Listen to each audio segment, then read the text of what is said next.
Hay llamadas que cambian tu vida para siempre. Llamadas que dividen tu existencia en un antes y un después. Esta es la historia de esa llamada. Del momento en que todo lo que creí saber sobre mi familia se desmoronó. Y de cómo descubrí que a veces el dolor más grande no viene de lo que perdemos, sino de lo que nunca supimos que teníamos. Hola queridos oyentes, ¿cómo están?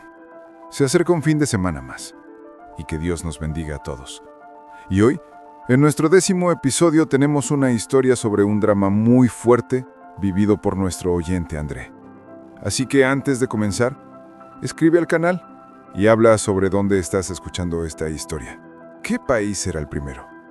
Ahora toma tu café y conozcamos la historia de Andrea. Me llamo Andrés Lombardi. Tengo 48 años y vivo en Chicago desde hace más de 20. Llegué aquí con mi esposa Patricia, cuando éramos jóvenes, buscando ese sueño americano del que tanto se habla. Trabajé duro, muy duro. Primero en construcción, luego como supervisor, hasta que finalmente logré abrir mi propia empresa de mantenimiento de edificios. No me hice rico, pero logré darle a mi familia una vida digna, estable, con un techo seguro sobre nuestras cabezas. Patricia y yo nos conocimos en Buenos Aires, en el barrio de Flores, donde ambos crecimos. Ella era la chica del edificio de al lado, de sonrisa tímida y ojos que te hacían sentir que podías contarle cualquier cosa.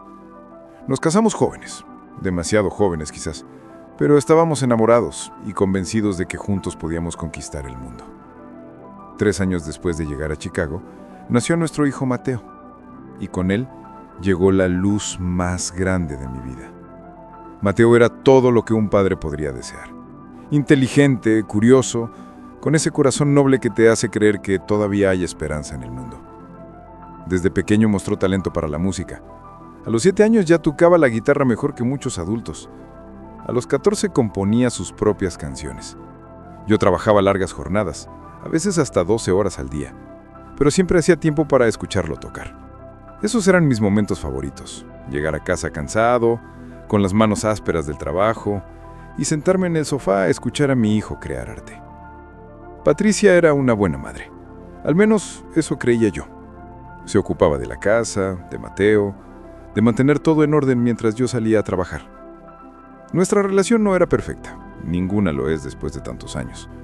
Había silencios largos, conversaciones superficiales, esa rutina que va enfriando el amor sin que te des cuenta. Pero pensé que eso era normal, que todos los matrimonios atravesaban esos momentos. Nunca imaginé que detrás de esos silencios se escondían secretos que eventualmente destruirían todo. Mateo creció. Se convirtió en un joven de 19 años. Estudiaba producción musical en la universidad, trabajaba medio tiempo en una tienda de instrumentos y seguía siendo mi orgullo. Alto como yo, con los ojos oscuros de su madre y esa sonrisa que iluminaba cualquier habitación. Sus profesores decían que tenía un futuro brillante. Yo le creía. Porque cuando veías a Mateo crear música, entendías que ese chico había nacido para algo grande. Pero la vida tiene formas crueles de recordarte que nada es para siempre, que la felicidad es frágil, que en un instante todo puede cambiar. Era un jueves de febrero, uno de esos días de Chicago donde el frío te atraviesa los huesos y el cielo gris parece no tener fin. Yo estaba en una obra, revisando el sistema de calefacción de un edificio en el centro, cuando sonó mi teléfono. Era un número desconocido. Casi no contesto. Pero algo me hizo apretar ese botón verde. Señor Lombardi, Andrés Lombardi. Era una voz femenina. Profesional, pero con ese tono que usan en los hospitales cuando tienen que dar malas noticias. Mi corazón comenzó a latir con fuerza. ¿Sí? ¿Soy yo? ¿Qué pasa? Señor Lombardi, habla del Northwestern Memorial Hospital. Su hijo Mateo ha sido ingresado. Necesitamos que venga de inmediato. El mundo se detuvo. El ruido de la obra, las voces de mis trabajadores, el frío del invierno, todo desapareció. Solo existía esa voz diciéndome que mi hijo estaba en el hospital. ¿Qué pasó? ¿Está bien? ¿Qué le pasó? Mi voz sonaba desesperada, casi histérica. Señor Lombardi, es mejor que hablemos en persona. Por favor, venga lo antes posible. Dejé todo tirado. Las herramientas, la obra, las responsabilidades. Le grité a mi capataz que se encargara de todo y salí corriendo hacia mi camioneta. Mis manos temblaban tanto que apenas pude meter la llave en el contacto. Conduje por las calles de Chicago como un loco, pasándome semáforos, sin importarme las bocinas de otros conductores. Solo pensaba en Mateo, en mi hijo, en que tenía que estar bien, tenía que estar bien. Llamé a Patricia. El teléfono sonó 5 veces antes de que contestara. «Andrés, estoy ocupada. ¿Qué pasa?» Su tono era molesto, como si la estuviera interrumpiendo de algo importante. «Patricia, Mateo está en el hospital. Northwestern. Voy para allá. Necesito que vengas ya». Hubo un silencio tan largo que pensé que se había cortado la llamada. «Patricia, ¿me escuchaste?» «Sí», respondió finalmente con una voz extraña que no reconocí. «Voy para allá». Llegué al hospital 20 minutos después, aunque el trayecto debió ser de 40. Dejé la camioneta mal estacionada sin importarme si me ponían una multa o me la remolcaban. Corrí hacia la entrada de emergencias con el corazón saliéndose del pecho. En el mostrador, una enfermera me miró con esa expresión de compasión que te dice que algo malo ha pasado. «Soy Andrés Lombardi. Me llamaron por mi hijo, Mateo Lombardi». Ella revisó su computadora y asintió. «Venga conmigo, señor». Me llevó por pasillos blancos e impersonales, pasando por salas llenas de personas enfermas, hasta que llegamos a una habitación al final del corredor. La puerta estaba cerrada. «El doctor vendrá a hablar con usted en un momento», dijo la enfermera antes de alejarse. Me quedé ahí parado, mirando esa puerta cerrada, incapaz de abrirla, porque mientras no la abriera, mientras no viera lo que había del otro lado, podía seguir creyendo que todo estaba bien, que esto era solo un susto, que mi hijo estaría sentado en la cama, quejándose del hospital, pero básicamente bien. Finalmente, reuní valor y empujé la puerta. Lo que vi me partió en dos. Mateo estaba en la cama, conectado a múltiples máquinas. Tubos salían de sus brazos. Monitores pitaban a su alrededor, y su fez brujidecita. Hermoso rostro estaba pálido, casi gris. Tenía los ojos cerrados. Parecía estar durmiendo, pero algo en la forma en que yacía ahí me decía que no era un sueño normal. «Mateo», susurré acercándome lentamente. «Hijo, soy papá. Estoy aquí». No hubo respuesta, solo el sonido constante de las máquinas. Me senté junto a su cama y tomé su mano. Estaba fría, demasiado fría. «¿Qué te pasó, hijo? ¿Qué te pasó?» La puerta se abrió detrás de mí. Un doctor entró, un hombre de 50 años con barba gris y expresión seria. «Señor Lombardi, soy el doctor Chen. Necesito hablar con usted sobre la condición de su hijo». Me levanté, sin soltar la mano de Mateo. «¿Qué le pasó? ¿Por qué está así?» Patricia se quedó callada durante tanto tiempo que pensé que no iba a responder. Finalmente, con voz apenas audible, dijo: «Mateo es gay, Andrés. Eso es lo que no se atrevía a decirte». El mundo se detuvo otra vez. Gay. Mi hijo era gay. Las palabras resonaban en mi cabeza, pero no lograban tener sentido. ¿Cómo lo sabes? Patricia se limpió las lágrimas. Me lo contó hace 6 meses. Estaba aterrorizado, llorando, diciéndome que no sabía cómo decírtelo a ti, que tenía miedo de que lo rechazaras, de que dejaras de amarlo. Yo nunca, comencé a decir, pero Patricia me interrumpió. «Andrés, ¿cuántas veces hiciste comentarios? ¿Cuántas veces, viendo las noticias o hablando con tus amigos, dijiste cosas sobre la gente gay? Comentarios que para ti eran simples bromas, pero que para Mateo eran confirmaciones de que no ibas a aceptarlo». Intenté recordar y, con horror, comencé a ver escenas en mi mente. Yo bromeando con mis empleados sobre los maricas. Yo cambiando de canal cuando salía algo sobre el orgullo gay. Yo diciendo que cada quien con su vida, pero yo no lo entiendo. Palabras casuales, comentarios que yo consideraba inofensivos, pero que para mi hijo, escuchándome en silencio, eran sentencias de rechazo. «Dios mío», susurré cubriéndome la cara con las manos. ¿Eso es lo que pensó? ¿Que yo no lo iba a aceptar? No pensó, Andrés. Estaba seguro. Y yo traté de decirle que estaba equivocado, que tú lo amabas, sin importar qué. Pero él no me creía. Tenía demasiado miedo. ¿Por qué no me lo dijiste tú entonces? ¿Por qué no me preparaste para que cuando él estuviera listo yo supiera cómo reaccionar? Patricia me miró con una mezcla de tristeza y algo que parecía resentimiento, porque no era mi secreto que contar y porque honestamente, Andrés, yo tampoco estaba segura de cómo ibas a reaccionar.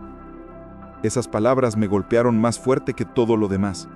Mi propia esposa no confiaba en que yo fuera capaz de amar a mi hijo incondicionalmente. ¿Qué clase de hombre había sido? ¿Qué clase de padre? Pero hay más, continuó Patricia con voz temblorosa. Mateo tenía novio, un chico llamado David. Estuvieron juntos casi un año. Nadie lo sabía excepto yo. Mateo venía a casa y me contaba sobre él, sobre lo feliz que era cuando estaban juntos, sobre lo difícil que era vivir escondido, y yo lo escuchaba. Lo apoyaba como podía, pero no era suficiente, porque él necesitaba poder ser él mismo completamente, necesitaba poder presentárnoslo a ambos, y no podía. ¿Y qué pasó con ese chico, con David? Patricia cerró los ojos. Terminaron hace un mes. David le dijo que ya no podía seguir siendo un secreto, que merecía estar con alguien que pudiera amarlo abiertamente, y Mateo lo entendió, pero perderlo lo destruyó. Porque no solo perdió al chico que amaba, también perdió la única persona en su vida con quien podía ser completamente él mismo. Me levanté y me acerqué a la ventana. Chicago brillaba allá afuera, indiferente a nuestro dolor. Millones de personas viviendo sus vidas mientras mi hijo luchaba por la suya. Y todo porque yo, sin darme cuenta, había construido un muro tan alto entre nosotros que él prefirió morir antes que intentar escalarlo.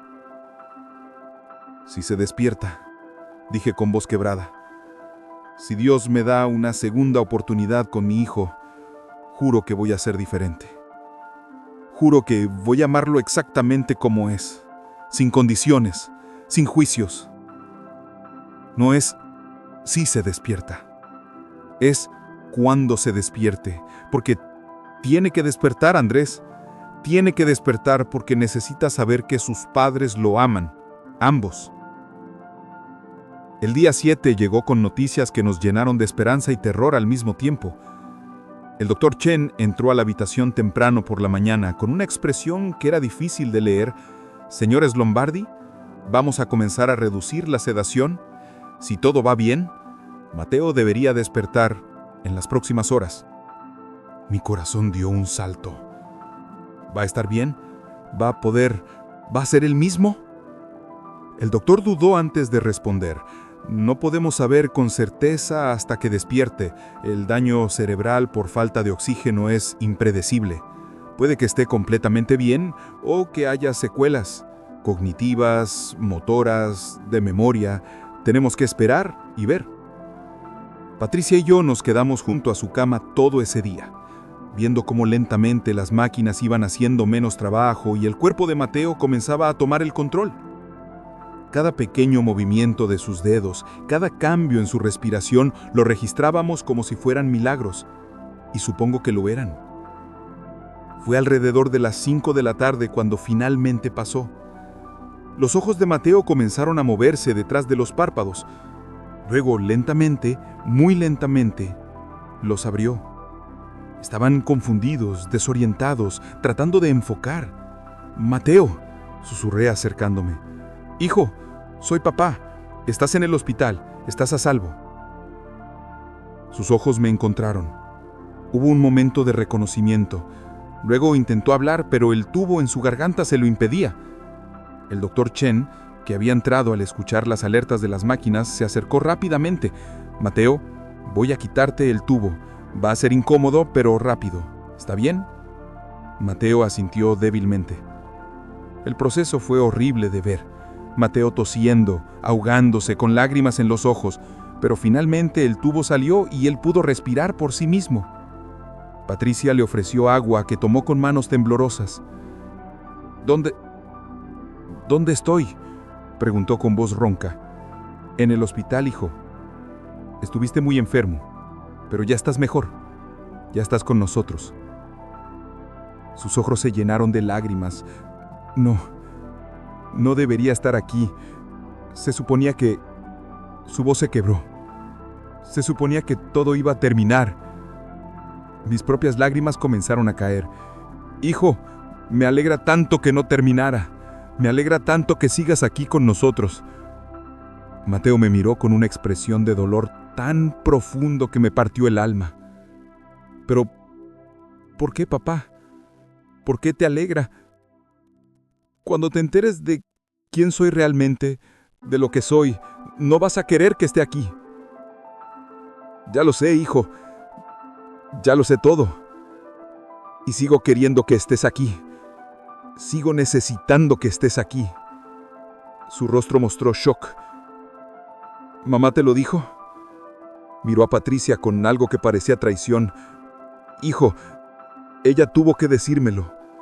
Y me alegra de que lo haya hecho porque necesito que sepas algo. No me importa si eres gay, heterosexual o lo que sea. Lo único que me importa es que eres mi hijo. Y yo te amo. Siempre te he amado. Y voy a seguir amándote cada día de mi vida. Mateo comenzó a llorar. Un llanto profundo, liberador, de años de miedo contenido. Pero tú siempre dijiste cosas. Siempre hiciste comentarios. Pensé que me ibas a odiar. Yo fui un idiota, admití con voz quebrada. Dije cosas sin pensar, sin darme cuenta de cómo estaban afectándote. Pero eso va a cambiar, te lo prometo. Voy a ser el padre que mereces, el padre que debí ser desde el principio. Patricia también lloraba, abrazando a Mateo desde el otro lado de la cama. Nos asustaste tanto, hijo. Pensamos que te íbamos a perder. Yo también pensé que me perdería, admitió Mateo. No sabía cómo seguir viviendo con este secreto, con este miedo constante de que me rechazaran, de que perdiera a mi familia. Nunca vas a perdernos, le aseguré. Nunca. Pase lo que pase, siempre vamos a estar aquí, porque eso es lo que hace una familia. Nos aceptamos, nos amamos, sin condiciones.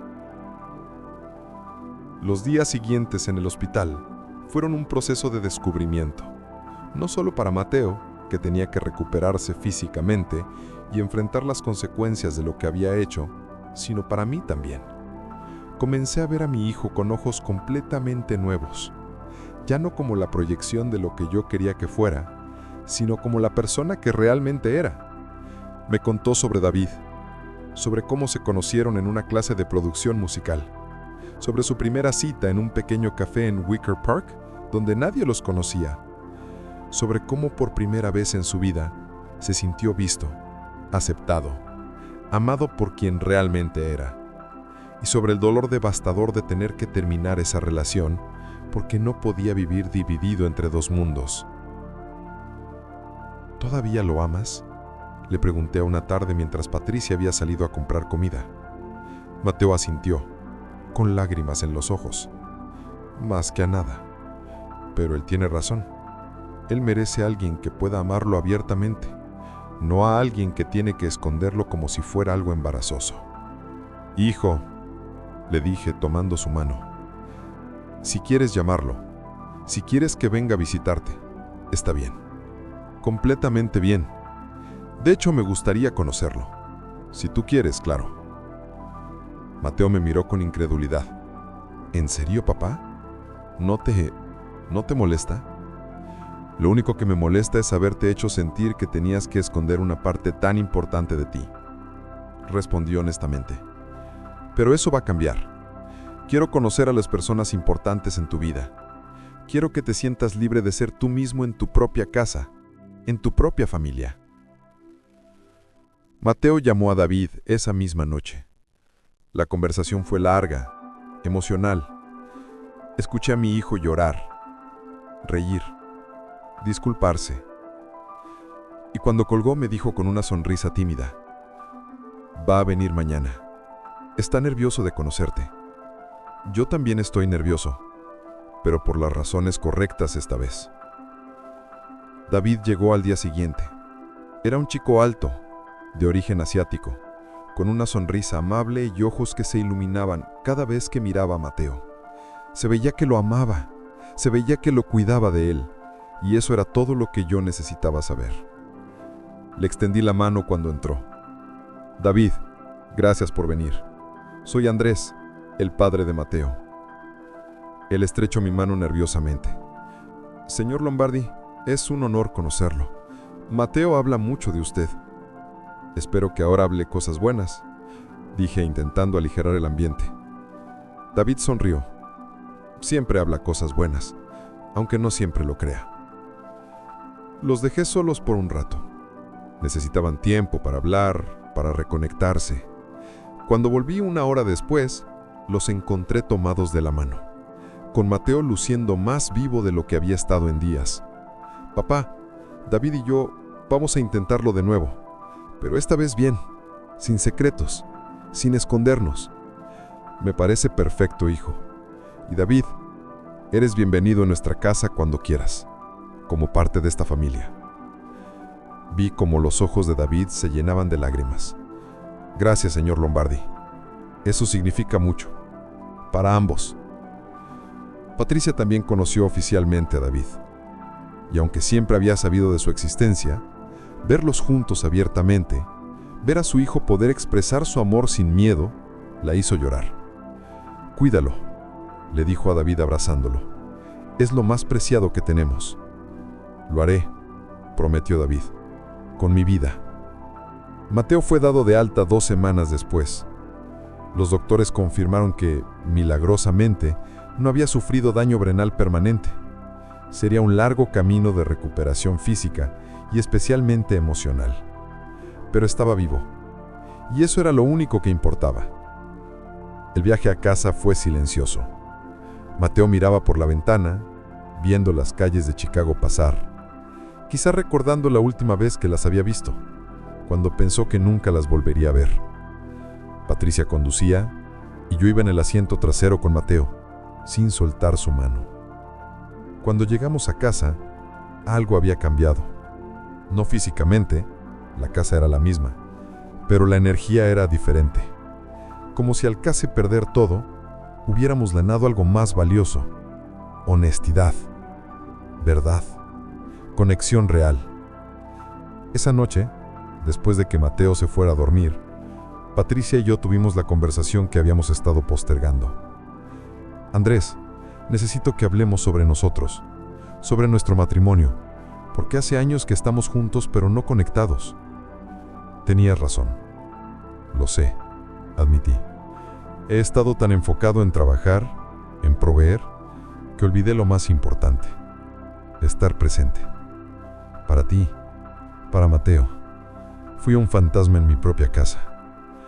No quiero culparte por todo, dijo Patricia. Yo también me alejé.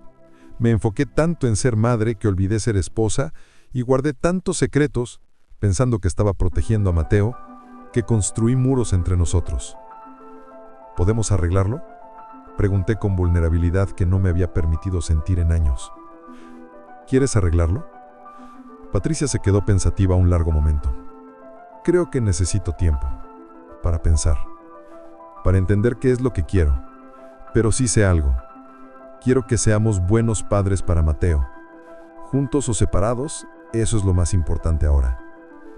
Dolió escuchar eso, pero también lo entendí. Nuestro matrimonio había sido una víctima más de todos los secretos y silencios que habíamos acumulado. Hagamos terapia, los tres, individual y como familia, porque si algo me enseñó esto, es que no podemos seguir guardando cosas. No podemos seguir viviendo con máscaras. Patricia asintió. Me parece bien. Mateo ya tiene su terapeuta.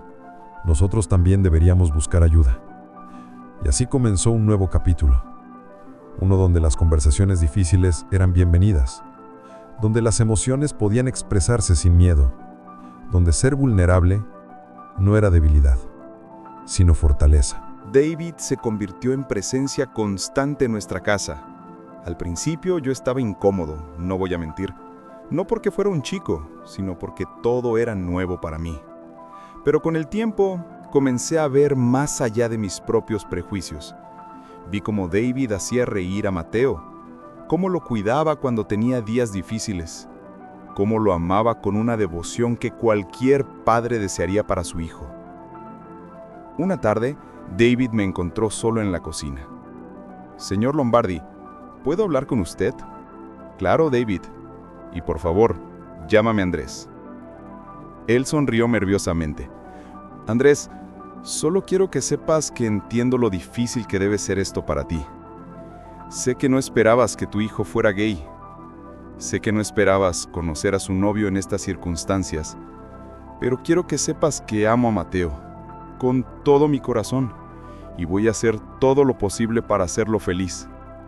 Sus palabras me conmovieron. «David, ¿sabes qué es lo único que cualquier padre quiere? Ver a su hijo feliz, ver a su hijo amado, y tú le das ambas cosas a Mateo. Así que, gracias por amarlo, por quedarte cuando hubiera sido más fácil irte». Han pasado 6 meses desde aquella llamada que cambió mi vida. 6 meses desde que casi pierdo a mi hijo. Y aunque el camino no ha sido fácil, puedo decir que hoy somos una familia más fuerte, más honesta, más real. Mateo regresó a la universidad el semestre pasado, con apoyo psicológico constante, con medicación cuando la necesita y con una red de personas que lo aman incondicionalmente. Sigue haciendo música, aunque ahora sus canciones tienen una profundidad diferente. Hablan de dolor, de lucha, de encontrar luz en la oscuridad. Son hermosas y desgarradoras al mismo tiempo. Patricia y yo decidimos no divorciarnos, pero sí reestructurar nuestro matrimonio. Fuimos a terapia de pareja durante meses. Fue doloroso desenterrar todos los resentimientos, todas las heridas que habíamos ignorado durante años, pero necesario. Hoy nuestra relación no es perfecta, pero es honesta, y eso es más valioso que cualquier falsa perfección. Reduje mi carga de trabajo. Contraté a un gerente para que manejara las operaciones diarias de la empresa, porque me di cuenta de que nada de lo que pudiera construir o ganar valdría la pena si lo perdía todo en el proceso. Mi familia es mi mayor logro, y necesitan mi presencia, no solo mi dinero. David se graduó en mayo, y ahora vive oficialmente con Mateo en un departamento cerca de la universidad. Los ayudé con la mudanza, armé muebles, pinté paredes, cosas que un padre hace por su hijo. Y cuando terminamos, cuando vi a Mateo y a David en su primer hogar juntos, sentí algo que no esperaba. Orgullo. Orgullo de que mi hijo hubiera encontrado el amor. Orgullo de que tuviera el valor de ser él mismo. Hace unas semanas, Mateo me pidió que fuéramos a caminar solos. Era un sábado por la tarde, uno de esos raros días cálidos de Chicago antes de que llegue el otoño. Caminamos por el lago Michigan, en silencio al principio, solo disfrutando de la compañía del otro. «Papá», dijo finalmente, «necesito decirte algo». Mi corazón se aceleró por un momento, con el miedo instintivo que ahora tengo cada vez que esa frase sale de su boca. «¿Qué pasa, hijo?» «Necesito agradecerte», continuó con voz emocionada, «por cambiar, por aprender, por amarme de la forma en que necesitaba ser amado. Sé que no fue fácil, sé que tuviste que confrontar muchas de tus propias creencias, pero lo hiciste, y eso me salvó la vida». Las lágrimas comenzaron a rodar por mis mejillas. «Hijo, tú me salvaste la vida a mí, porque me mostraste lo que realmente importa. Me mostraste que el amor verdadero no tiene condiciones, y me diste una segunda oportunidad de ser el padre que siempre debí ser». Nos abrazamos ahí, junto al lago, 2 hombres que habían aprendido a derribar los muros que la sociedad, el miedo y el orgullo habían construido entre ellos. «Te amo, papá», susurró Mateo. «Te amo, hijo, siempre, para siempre». Si pudiera hablarle al Andrés de hace 6 meses, ese hombre que manejaba frenéticamente hacia el hospital, le diría esto: lo que viene va a ser el desafío más grande de tu vida. Va a confrontar todo lo que creías saber sobre ti mismo, sobre tu familia, sobre el amor. Pero no te rindas, No juzgues, no dejes que el miedo te impida ver la belleza de quien realmente es tu hijo. Porque al final del camino descubrirás que el amor verdadero no es amar a alguien porque cumple tus expectativas. Es amarlo precisamente porque no las cumple y darte cuenta de que tus expectativas nunca fueron lo importante. Me llamo Andrés Lombardi, tengo 48 años y esta es mi historia de casi perder a mi hijo y de cómo esa pérdida casi perfecta me enseñó a amarlo perfectamente. Una historia sobre secretos, sobre redención y sobre el poder transformador del amor incondicional. Una historia que decidí compartir porque sé que hay otros padres allá afuera, asustados, confundidos, sin saber cómo reaccionar cuando sus hijos les confían su verdad. A esos padres les digo, elijan el amor. Siempre elijan el amor, porque al final de nuestras vidas no recordaremos los trabajos que tuvimos o el dinero que ganamos. Recordaremos si estuvimos ahí cuando nuestros hijos nos necesitaron, si los amamos lo suficiente para dejarlos ser quienes realmente son. Y yo casi no estuve ahí, pero la vida me dio una segunda oportunidad, y esta vez no la estoy desperdiciando. André, un fuerte abrazo para ti, Patricia, que Dios te bendiga grandemente. ¿Y allá te suscribiste al canal? Regístrate aquí y lleguemos juntos a los 100 suscriptores. Un fuerte abrazo, que tengas un buen fin de semana y nos vemos el lunes. ¿Besos?